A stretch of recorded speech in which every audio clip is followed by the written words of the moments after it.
గురువారం స్పెషల్స్ అండి. మధ్యాహ్నం రైస్, వేడివేడి అన్నం, అలాగే పప్పు మామిడికాయ, అలాగే ఆలు ఫ్రై, అలాగే పప్పులోకి వేడిగా గొట్టాలు, నేరేడు పుల్లండి. తిన్నారా మీరు ఎప్పుడైనా? ఇందులో సాల్ట్,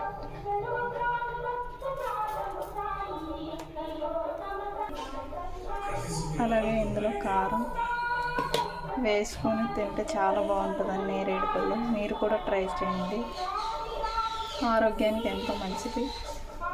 చిన్నపిల్లలు కూడా ఇవి తింటే కడుపులో ఉండే నుసు పురుగులు అంటారు కదా, అవి కూడా చచ్చిపోతాయి. చాలా మంచిదండి ఈ సీజన్లో ఫ్రూట్. అలాగే మన ఛానల్ని ప్లీజ్ సబ్స్క్రైబ్ చేసుకోండి.